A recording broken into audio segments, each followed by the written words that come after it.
এই সংখ্যানুপাতিক প্রতিনিধিত্ব বা প্রপোর্শনাল রিপ্রেজেন্টেশন যে কথাটা আসছে, এইটাকে আমি কিভাবে সংজ্ঞায়িত করি জানেন? Project rehabilitation. প্রজেক্ট রিহ্যাবিলিটেশনে যদি আমরা বাংলা করি তাহলে হয় পুনর্বাসন প্রকল্প। সেই আওয়ামী ফ্যাসিবাদ এবং তার দোসরদের পুনর্বাসন প্রকল্পে গিয়ে এটা শেষ হবে। আজকে যারা নিজের নাম ও মার্কা নিয়ে ভোট করতে আসতে পারছে না, তারা তখন ছলে বলে কৌশলে বিভিন্ন দিক দিয়ে হাত পা বাড়িয়ে তাদের মাধ্যমে আসার চেষ্টা করবে। এই জন্য সেই পুনর্বাসন আমরা এই দেশ ও জাতি কোনোদিনই হতে দিবে না ইনশাল্লাহ। আপনি খেয়াল করে দেখতে পারেন কতটা চাপের মধ্যে থেকে লক্ষ লক্ষ নেতাকর্মী নির্যাতনে কারাগারে, এই অবস্থায় থেকে পাশাপাশি দেশ এবং দলের ভবিষ্যৎ কর্মপন্থা ঠিক করার লক্ষ্যে 2023 সালে সে নির্যাতনের সময় এসে সংস্কার প্রস্তাব দিয়েছেন আগামী দিনের রাষ্ট্রনায়ক। আপনি বুঝতে হবে এই দেশ নিয়ে কারা চিন্তা করে, কারা ভাবে। এই জন্য একজন খারাপ ছিল জন্য আরেকজনের ইতিহাস আপনারা ভুলে যাবেন, এটা করা যাবে না ভাই। কিন্তু আপনি যদি প্রপোর্শনাল রিপ্রেজেন্টেশনে যান, আপনি কি কাউকে রিপ্রেজেন্টেশন থেকে আটকাতে পারবেন? যে বাংলাদেশের নাগরিক যার ভোটার আছে, আইডি আছে, আপনি আটকাতে পারবেন? আপনি কি জানেন এই বাংলাদেশে কি পরিমাণ সমকামী এবং তাদের এলজিবিটি প্রমোটার আছে? এই বাংলাদেশের 90% মুসলিমের দেশে এই এলজিবিটি সমকামী প্রমোটারদের তাদের রিপ্রেজেন্টেশন চলে আসবে, আপনি আটকাতে পারবেন? আজকে তারা একটা কথা বলে পরের দিন এই রাখাল রাহার মতো অর্বাচীনরা উল্টো পাল্টা কথা রেখে আমি কি এটা লিখতে পারি এই ধরনের কথা বলে পোস্ট দিয়ে পরের দিন বাপ করে ক্ষমা চেয়ে ফেসবুক থেকে তার পোস্ট ডিলিট করে। কালকে সে তা করবে না, সে সংসদে গিয়ে কথা বলবে, কারণ তারও একটা রিপ্রেজেন্টেশন আছে, তাই না? গুড, বেটার, বেস্ট, মোর, মোস্ট। তাহলে মোস্টের উপরে সুপারলেটিভ দিলে মোস্টেস্ট, উইক, উইকার, উইকেস্ট, তাই না? উইকেস্টের উপরে সুপারলেটিভ দিলে উইকেস্টেস্ট। দিস গভর্নমেন্ট, আমার দুঃখ হচ্ছে বলতে, বর্তমান যে সরকার বলছে, আমি বলছি না, বদিউর রহমান সাহেব বলছেন, একজন মানে অত্যন্ত জ্ঞানগর্ভ একজন ব্যুরোক্র্যাট, উনি বলছেন যে এই সরকার হলো দি মোস্টেস্ট উইকেস্টেস্ট গভর্নমেন্ট। ছোটোবেলায় আমরা শুনতাম স্কুল কলেজে, যার মনে যা ফাল দিয়ে ওঠে তা। তো যেহেতু নিজেরা সবচেয়ে মোস্টেস্ট উইকেস্টেস্ট, এই জন্যই জাতিটাকেও মোস্টেস্ট উইকেস্টেস্ট করার জন্যই বিভিন্ন দিক থেকে এই সমস্ত প্রপোর্শনাল রিপ্রেজেন্টেশনের কথা বলে আসলে প্রজেক্ট রিহ্যাবিলিটেশনের মাধ্যমে তারা এই জাতিকে আরও উইক করতে চায়। এটা করতে দেওয়া যাবে না ভাই। আমি এখানে যেই চেয়ারটা এখানে পেয়েছি, এটার পিছনে আছে বাংলাদেশের সর্ববৃহৎ সবচেয়ে জনপ্রিয় আপসহীন দল বাংলাদেশ জাতীয়তাবাদী দল বিএনপি, তার একটা প্রতিনিধিত্ব। এই কারণেই চেয়ারটা পাওয়া। আলহামদুলিল্লাহ, আল্লাহ রব্বুল আলমিনের রহমত। তো স্বাভাবিকভাবেই যেহেতু সংবাদ মাধ্যম, সাংবাদিকতা জাতির বিবেক এবং দর্পণ, আলহামদুলিল্লাহ দীর্ঘ প্রায় 2 যুগ পেরিয়ে, প্রায় 23 বছর, অলমোস্ট 2 যুগ, এনটিভির আজকের এই যাত্রা, আজকের এই বর্ষপূর্তি আয়োজনের সম্মানিত সভাপতি, বাংলাদেশ জাতীয়তাবাদী দল বিএনপি গোবিন্দগঞ্জ পৌর শাখার সংগ্রামী আহ্বায়ক জনাব রবিউল কবির মনু ভাই, এই চ্যানেলের গোবিন্দগঞ্জের কর্ণধার কৃষ্ণ দাদা, উপস্থিত আছেন সম্মানিত আগামী ত্রয়োদশ জাতীয় সংসদ নির্বাচনে বাংলাদেশ জামাতে ইসলামের সংগ্রামী মনোনীত প্রার্থী, সবাইকে, এই জাতির বিবেককে আমি অভিনন্দন জানিয়ে জাস্ট 2-1টা পয়েন্ট একটু বলি। আমরা যে এমন একটা মাসে দাঁড়িয়ে আসলে আজকে এই বর্ষপূর্তি পালন করছি, যে মাসটা অনেক গর্বের একটা মাস। একটু আগে পাতা উল্টাচ্ছিলাম, সূরা আল কিয়ামা, সূরা আল কিয়ামায় একটা ইন্ডিকেশন, মানে যারা আসলে ভালো নেককার তাদের মুখ কীরকম হবে, উজ্জ্বল হবে কোন দিন? উজুহুই ইয়াউমা ইদিন নাদিরা, সেদিন কতগুলো মুখ মানে হাস্যোজ্জ্বল হবে। আবার পরবর্তী অন্য একটা আয়াতে লেখা আছে উজুহুই ইয়াউমা ইদিন বাসিরা, আর কতগুলো মুখমণ্ডল হবে বিবর্ণ বিষণ্ণ। তো বোঝা যাচ্ছে যাদের সেদিন অবস্থা ভালো তাদের মুখ হাস্যোজ্জ্বল হবে, আর যাদের বিপদ তাদের মুখমণ্ডল বিবর্ণ বিষণ্ণ হবে।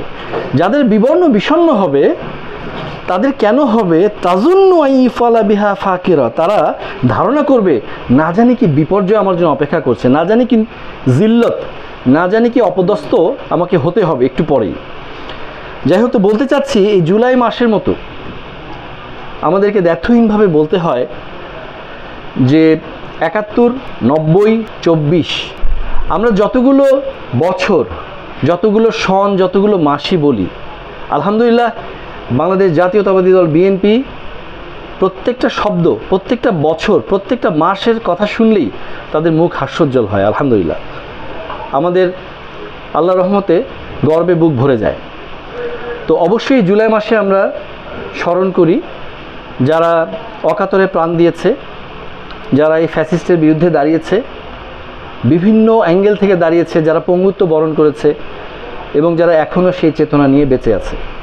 আচ্ছা, সাংবাদিকতা, দর্পণ, বিবেক, এটা তো আপনার গণতন্ত্রের সাথে একটা অবিচ্ছেদ্য অংশ, তাই না? তো গণতন্ত্রের কথা যদি আমরা বলি, দলের পক্ষ থেকে একটা অবস্থান স্পষ্ট করে আপনাদেরকে আকুল আহ্বান রেখে আমি যেতে চাই, যেটা আমি শুরুতেই বলেছি, আপনাদের অনুমতি ইজাজত নিয়েছি যে কারো ভালো লাগবে, কারো খারাপ লাগবে, হতেই পারে ভাই, এটা গণতন্ত্র, এটা ডেমোক্রেসি।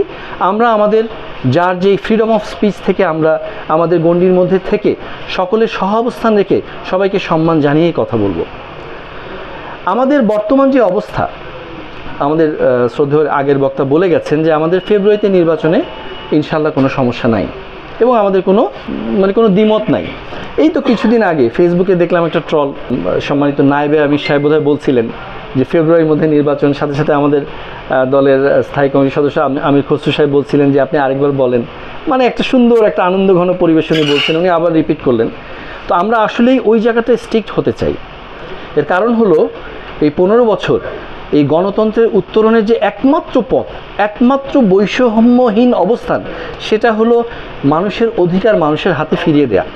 আচ্ছা দেখেন, এই যে যত রকম সিদ্ধান্ত হয় গণতান্ত্রিক পদ্ধতিতে, গণতন্ত্রের মূল কথা কি? এটা একসময় ছিল রুল অফ এলিট, শুধু এলিট শ্রেণীরা তারা সিদ্ধান্ত নিত। সেখান থেকে রুল অফ পিপলে যাওয়ার জন্যই আসছে হলো ডেমোক্রেসি। রুল অফ পিপলকে বলা হয় গণতন্ত্র, প্রত্যেকটা ব্যক্তিকে, ইন্ডিভিজুয়ালকে এম্পাওয়ার করার জন্য তার ভোটের অধিকার তার কাছে ফিরিয়ে দিতে হয়। এই জন্যই আপনাদেরকে বলবো, এর মাঝখানে যতগুলো বাধা আসবে, সেই বাধাগুলোর আমরা গঠনমূলক উত্তরণে কিভাবে যেতে পারি, সেজন্যই শুধু একটা বিষয় পয়েন্ট আউট করে আমি আপনাদের কাছে বিদায় নিব ইনশাল্লাহ। সেটা হলো প্রপোর্শনাল রিপ্রেজেন্টেশন। প্রপোর্শনাল রিপ্রেজেন্টেশন, এটার বাংলা করলে দাঁড়ায় সংখ্যানুপাতিক প্রতিনিধিত্ব, তাই না? এই সংখ্যানুপাতিক প্রতিনিধিত্ব বা প্রপোর্শনাল রিপ্রেজেন্টেশন যে কথাটা আসছে, এইটাকে আমি কিভাবে সংজ্ঞায়িত করি জানেন? Project rehabilitation. প্রজেক্ট রিহ্যাবিলিটেশনে যদি আমরা বাংলা করি তাহলে হয় পুনর্বাসন প্রকল্প। এই পুনর্বাসন প্রকল্প আমি এই জন্যই বলতে চাচ্ছি, আপনি যদি খেয়াল করে দেখেন বাংলাদেশ এখন যে অবস্থার মধ্যে দিয়ে যাচ্ছে, আপনি প্রত্যেকটা জিনিস বলার একটা সময় আছে ভাই। আমরা যে একটা ওয়াজের কথা শুনি না, ওই গরমকালের ওয়াজ শীতকালে করে আর কেউ কম্বল দেয় না, সারা রাত ঠান্ডার মধ্যে থাকতে হয়, তাই না? তো প্রত্যেকটা জিনিসের একটা সময় আছে, স্থান কাল পাত্রভেদে ওই রাষ্ট্র, ওই জাতি ওইটার জন্য উপযুক্ত হয়েছে কি না সেটা বুঝে তারপর বলতে হয়। এখন যদি আমরা প্রপোর্শনাল রিপ্রেজেন্টেশন বা সংখ্যানুপাতিক প্রতিনিধিত্বের দিকে কথা বলতে থাকি, তাহলে এটা আসলে প্রপোর্শনাল রিপ্রেজেন্টেশন না হয়ে প্রজেক্ট রিহ্যাবিলিটেশন বা পুনর্বাসন প্রকল্পে গিয়ে শেষ হবে। কেন? সেই আওয়ামী ফ্যাসিবাদ এবং তার দোসরদের পুনর্বাসন প্রকল্পে গিয়ে এটা শেষ হবে। আজকে যারা নিজের নাম ও মার্কা নিয়ে ভোট করতে আসতে পারছে না, তারা তখন ছলে বলে কৌশলে বিভিন্ন দিক দিয়ে হাত পা বাড়িয়ে তাদের মাধ্যমে আসার চেষ্টা করবে। এই জন্য সেই পুনর্বাসন আমরা এই দেশ ও জাতি কোনোদিনই হতে দিবে না ইনশাল্লাহ। এটাকে আরেকটু এলাবোরেট করি। দেখেন, আপনি যদি প্রপোর্শনাল রিপ্রেজেন্টেশনে যান, স্বাভাবিকভাবেই দেখেন আমরা এমনও উপজেলা দেখেছি, যেই উপজেলায় আপনারা সমাজদেরকে নিয়ে ইশারাই কাফি, এমন উপজেলা দেখবেন যেখানে একজন নেতা আছেন, তার থেকে দেখা যাবে সেখানে একজন ভাইস চেয়ারম্যান ছিলেন, তার থেকে অনেক বেশি জনপ্রিয়, কিন্তু দল সেই বড় নেতাকে মনোনীত করে সেখানকার ভোটের দিকে কিন্তু সে অনেক পিছিয়ে গেছে। তো দলের হাতে যদি আপনি সর্বময় ক্ষমতা দিয়ে দেন, তাহলে কিন্তু আস্তে আস্তে মানুষের ক্ষমতা আরও দূরে চলে যাবে। আপনি এমনও অনেক নজির দেখবেন, অনেক বড় নেতা আছে, কিন্তু দেখা যাবে আপনি যে মানুষের কাছে যান, জরিপের কাছে যান, দেখা যাবে ওই দলের এমন একজন তৃণমূল একজন নেতা, তার জন্য সবাই মুখিয়ে আছে। তো মানুষের হাত থেকে ক্ষমতা নিয়ে যদি আপনি দলের কাছে যান, তাহলে এটা আসলে পুনর্বাসন প্রকল্প এবং ডেমোক্রেসি থেকে আরও অটোক্রেসির দিকে নিয়ে যাবে। এটা আরও মানুষের ক্ষমতাকে আরও খর্ব করবে। ডেমোক্রেসি যেটা রুল অফ পিপল, এটা আরও rule of elite, rule off party সেদিকে নিয়ে যাবে। আচ্ছা ভালো কথা, আপনি যদি রুল অফ পার্টিতেই যান, আচ্ছা স্বতন্ত্র যারা তাদের কি হবে? আচ্ছা আপনি যদি বলেন তার স্বতন্ত্র যারা তারা দাঁড়াবে না, তাহলে কি শুধু পার্টি রিপ্রেজেন্টেশন থাকবে? আচ্ছা স্বতন্ত্র যদি দাঁড়ায় তা ধরে নেন কতগুলো ভোট হলে আপনি একটা রিপ্রেজেন্টেশন ধরবেন? আপনি কি একটা ভোটে ধরবেন? একটা ভোটে আপনি কেন ধরবেন না? আপনি কেন 12 কোটি ভোটারের 1% মানে 1,20,000 ভোট ধরবেন? আপনি কেন প্রত্যেকটা ভোটারকে এম্পাওয়ার করবেন না? আপনি যদি একটা ভোট ধরেন তাহলে 12 কোটি লোককেই তো আপনাকে ক্ষমতা দিতে হবে। 12 কোটি লোককে আপনি এমপি করতে পারবেন? তাহলে 12 কোটি লোককে কিভাবে এমপি করবেন? 12 কোটি লোকের ভোট দিয়ে জনপ্রতিনিধিত্ব নির্বাচনের মাধ্যমে এমপি করবেন। এই জন্য আজকে যদি আমরা এই ডেমোক্রেসিকে আরও দুর্বল করতে চাই তাহলে কিন্তু বিপদ হবে ভাই। এই জন্য বলতে চাচ্ছি কোনো এই আওয়ামী পুনর্বাসন এবং ফ্যাসিস্ট পুনর্বাসনের দিকে যাওয়া যাবে না। আরেকটা বিষয় দেখেন, বিশেষ করে আমরা যারা আমাদের এই গণতান্ত্রিক পদ্ধতিতে নানান রকম ম্যানিফেস্টো দিয়ে আমাদের দাবি দেওয়া আছে না, যেমন মোহতারাম আছেন আল্লাহর আইন চাওয়ার ব্যাপারে সরাসরি ম্যানিফেস্টো আছে না? কিন্তু আপনি যদি প্রপোর্শনাল রিপ্রেজেন্টেশনে যান, আপনি কি কাউকে রিপ্রেজেন্টেশন থেকে আটকাতে পারবেন? যে বাংলাদেশের নাগরিক যার ভোটার আছে, আইডি আছে, আপনি আটকাতে পারবেন? আপনি কি জানেন এই বাংলাদেশে কি পরিমাণ সমকামী এবং তাদের এলজিবিটি প্রমোটার আছে? এই বাংলাদেশের 90% মুসলিমের দেশে এই এলজিবিটি সমকামী প্রমোটারদের তাদের রিপ্রেজেন্টেশন চলে আসবে, আপনি আটকাতে পারবেন? আজকে তারা একটা কথা বলে পরের দিন এই রাখাল রাহার মতো অর্বাচীনরা উল্টো পাল্টা কথা লিখে আমি কি এটা লিখতে পারি এই ধরনের কথা বলে পোস্ট দিয়ে পরের দিন বাপ করে ক্ষমা চেয়ে ফেসবুক থেকে তার পোস্ট ডিলিট করে। কালকে সে তা করবে না, সে সংসদে গিয়ে কথা বলবে, কারণ তারও একটা রিপ্রেজেন্টেশন আছে। এই জন্যই বলতেছি it is not the right time.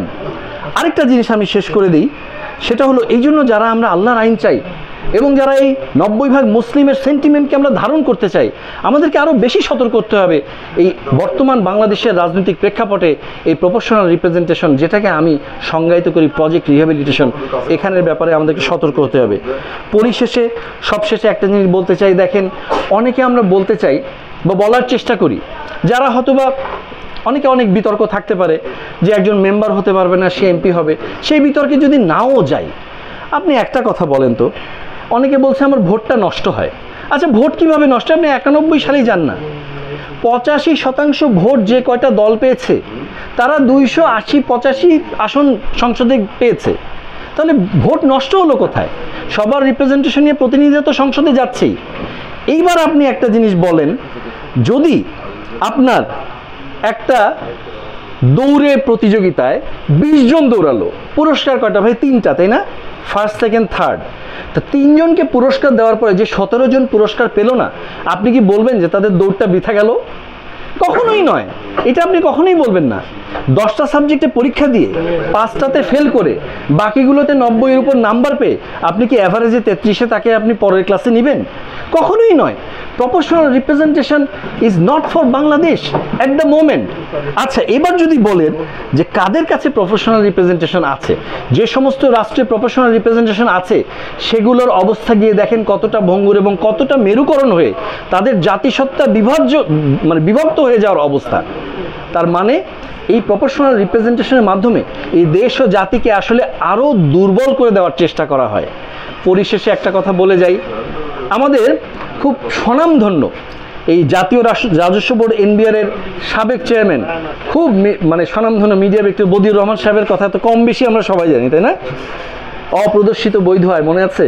উনি খুব পপুলার ছিলেন এবং খুব সুন্দর জ্ঞানগর্ভ কথা বলে। এই কয়েকদিন আগে একটা টক শোতে উনি বলেছিলেন পজিটিভ, কম্পারেটিভ, সুপারলেটিভ, তাই না? গুড, বেটার, বেস্ট, মোর, মোস্ট। তাহলে মোস্টের উপরে সুপারলেটিভ দিলে মোস্টেস্ট, উইক, উইকার, উইকেস্ট, তাই না? উইকেস্টের উপরে সুপারলেটিভ দিলে উইকেস্টেস্ট। দিস গভর্নমেন্ট, আমার দুঃখ হচ্ছে বলতে, বর্তমান যে সরকার বলছে, আমি বলছি না, বদিউর রহমান সাহেব বলছেন, একজন অত্যন্ত জ্ঞানগর্ভ একজন ব্যুরোক্র্যাট, উনি বলছেন যে এই সরকার হলো দি মোস্টেস্ট উইকেস্টেস্ট গভর্নমেন্ট। ছোটবেলায় আমরা শুনতাম স্কুল কলেজে, যার মনে যা ফাল দিয়ে ওঠে তা। তো যেহেতু নিজেরা সবচেয়ে মোস্টেস্ট উইকেস্টেস্ট, এই জন্যই জাতিটাকেও মোস্টেস্ট উইকেস্টেস্ট করার জন্যই বিভিন্ন দিক থেকে এই সমস্ত প্রপোর্শনাল রিপ্রেজেন্টেশনের কথা বলে আসলে প্রজেক্ট রিহ্যাবিলিটেশনের মাধ্যমে তারা এই জাতিকে আরও উইক করতে চায়। এটা করতে দেওয়া যাবে না ভাই। সবশেষে এই মোস্টেস্ট উইকেস্টেস্ট গভর্নমেন্ট যে আছে, তারা ওই হঠাৎ করে দেখলাম প্রথম দিকে বলতো হাসিনার বিচার না হওয়া পর্যন্ত কেউ যেন নির্বাচনের কথা না বলে। কিছুদিন পরে দেশের অবস্থা বোঝার পরে দেখলো কথা চেঞ্জ করতে হয়, বলে সকল সংস্কার না হওয়া পর্যন্ত যেন নির্বাচন না হয়। এরপর দেখলো এই কথাও ধোপে টিকলো না, তারপর বললো আগে স্থানীয় সরকার নির্বাচন, দেখালো সেটাও ধোপে টিকলো না, এখন বলছে প্রপোর্শনাল রিপ্রেজেন্টেশন। এভাবে একটা একটা করে ধোপে টিকবে না, শুধু সময় ক্ষেপণ হবে। আমাদের দরকার একটা কথা ওনারা বলেন, পাওয়ার ব্যালেন্স। তো ভাই, এই রাষ্ট্র পরিচালনা কোনো গায়েবের বিষয় নয় যে আমি একটা বাইবেল বা একটা কোরআন বা একটা বেদ বা উপনিষদ পেলাম আমি মেনে নিলাম, জি না, এটা হলো জাহিরের বিষয়। আপনি দেখেন চারবার রাষ্ট্র ক্ষমতায় ছিল একটা দল, তারা চারবারের মধ্যে নিরঙ্কুশ সংখ্যাগরিষ্ঠতাও ছিল। একটু আগে মোহতারাম বলে গেলেন জোট সরকার, 200-র উপরে আসন ছিল জোট সরকারের। কোথায়? তারা তো হাসিনার মতো ফ্যাসিস্ট হয়নি। এটা জাহিরের বিষয়, আপনি খেয়াল করে দেখতে পারেন কতটা চাপের মধ্যে থেকে লক্ষ লক্ষ নেতাকর্মী নির্যাতনে কারাগারে, এই অবস্থায় থেকে পাশাপাশি দেশ এবং দলের ভবিষ্যৎ কর্মপন্থা ঠিক করার লক্ষ্যে 2023 সালে সে নির্যাতনের সময় এসে সংস্কার প্রস্তাব দিয়েছেন আগামী দিনের রাষ্ট্রনায়ক। আপনি বুঝতে হবে এই দেশ নিয়ে কারা চিন্তা করে, কারা ভাবে।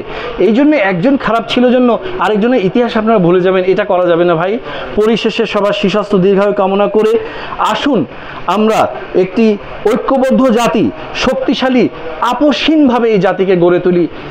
সমস্ত ধোঁয়া তোলা এই সমস্ত কথা থেকে ফিরে এসে আমরা বাস্তবতাকে উপলব্ধি করি। যারা এসি রুমে বসে চিন্তা করতেছেন এই সমস্ত এক এক সময় এক এক ধোঁয়া তুলছেন, তারা একটু গ্রামে গঞ্জে যান, মাঠে ময়দানে যান। মানুষ বলতেছে আমাকে ভোট দিতে দাও, 15 বছর দিতে দাও নাই। ইয়াং জেনারেশনের কাছে যান, আপনারা বুঝেন, একটু বোঝার চেষ্টা করেন।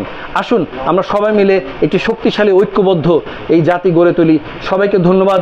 এনটিভির এই অগ্রযাত্রা অব্যাহত থাকুক। এর চেয়ারম্যান আলহাজ মোসাদ্দিক আলী ফালু ভাইকে আল্লাহ দীর্ঘজীবী করুন এবং আরও বলিষ্ঠ নেতৃত্বে এই চ্যানেলকে সামনের দিকে এগিয়ে নিয়ে যাওয়ার তৌফিক দান করুন। আকুলু কওলি হাযা আস্তাগফিরুল্লাহ লি ওয়া লাকুম ওয়া লিসাইরিল মুসলিমিন। সবাইকে আবারও ধন্যবাদ। আসসালামু আলাইকুম ওয়া রাহমাতুল্লাহি ওয়া বারাকাতুহু।